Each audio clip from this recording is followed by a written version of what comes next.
Hey, it's Adrian from Cademy. In this video, I will recap some of the updates that we've made in the last 7 days. And although we've not released any major features live, we've done a lot of smaller improvements that together amount to significant changes that are worth covering. So in this video, I'll do just that. And I'm currently on the blog page on our website where we'll have more detailed articles about every single update that I'm going to cover here. If you want to learn more, just go onto the blog page and you'll be able to see the full details of every release.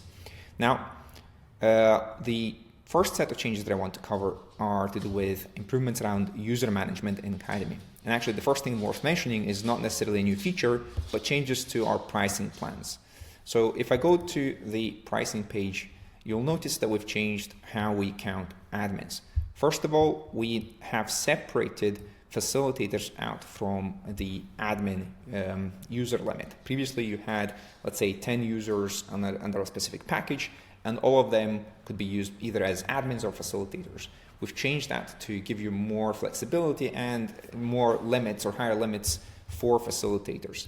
So previously, you only had 2 users on the Pro plan, and you couldn't really use that to invite 10 facilitators. Now you can. We've reduced the limits for the Pro plan and for the Teams plan, and so you have fewer admins, but a lot more facilitators than before.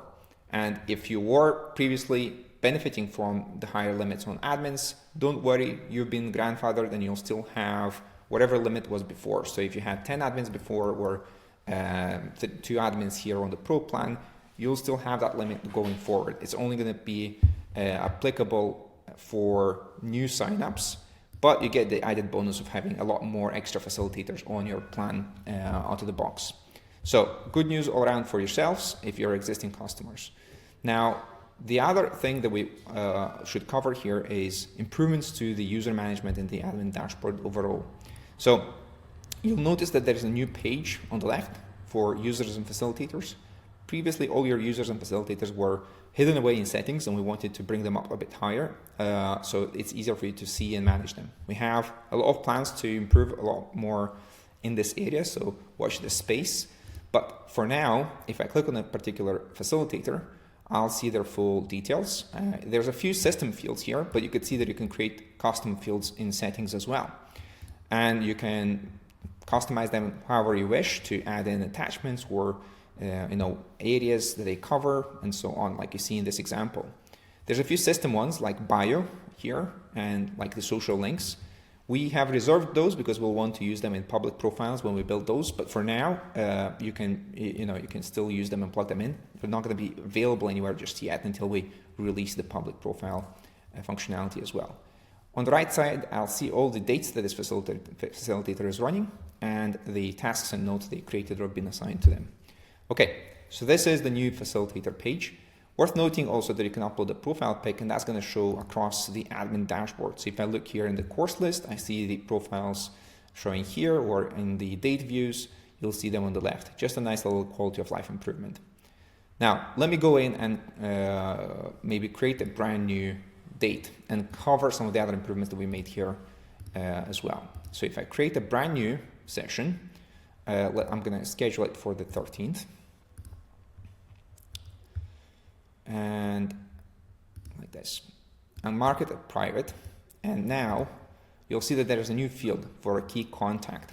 I'll choose a person that will be the primary contact for this session, for this in-house training that we're going to run. And a bit further down the line, there's a new field as well here under facilitator notes. First, actually, let's cover the facilitator drop down here. We've improved it so that if you type in a valid email in here, you can more quickly invite somebody directly to the system. You don't necessarily have to go to the user's page to invite them. Just type in their email and hit a button and we'll send them an invite to the system. But I'll pick myself and then I'll add in an internal note, example, internal note. I'll save and let's see what happens. So if I go to my email, there you go. We previously were sending emails already to notify facilitators that have been assigned to a date, but we've redesigned them to make them more user-friendly and surface the important information more easily. So in here, we'll see that, actually this is the wrong date. So this is from an earlier example. Okay, this one. So we'll see that we have the full details. We have the location notes. This is driven from the location in here. Facilitator notes and the details of the key contact. If there's an email and the phone number, we'll list them here. So the facilitator can easily click and email them or call them. They also have a button to access the admin dashboard and be able to keep track of attendance directly in here.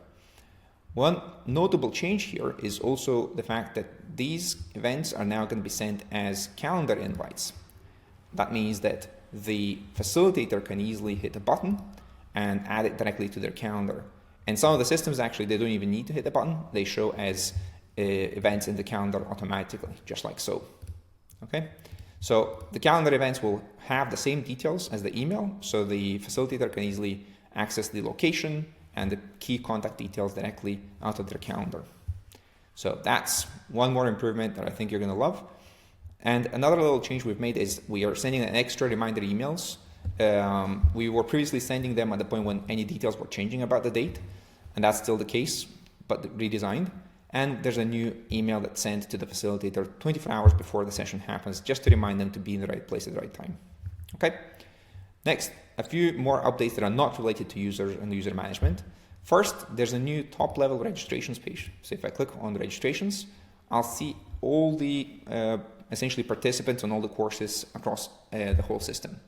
This is a great place if you want to come in and see maybe everyone whose lesson progress needs to be kept an eye on across all the courses, and you can maybe sort by lesson progress, or maybe you want to filter by certificate expiration date, and you can add that as a column, and you can then create a filter around that and easily select people whose certificates are expired across all your courses, and then bulk email them from here. It's also a great place if you want to create more reports, because you can schedule reports out of here and maybe choose just the columns you want to see in a report and schedule that to come to your inbox on a recurring basis. Okay, so this will apply across all the courses across the whole system. All right, a couple of last updates. I know this video is long, but worth mentioning. One is going to be a new custom field type settings under fields for true false. And again, it's useful when doing something like accept terms or would you like to be enrolled into something. And it's just a tick box that they could tick. It's a simple little addition. And last but not least, there's a new location filter on all the embeds and the site that Cademy offers. So here I am on my public site, but this will work on embeds as well. If I click on the location, I can filter it down for a specific location. It'll only show me courses that have dates on that location. Okay, and that recaps everything that we've released live in the last 7 days. If there's any feature requests or improvements or questions, as always, please message us. We'll be very happy to answer them. Thank you so much. Take care.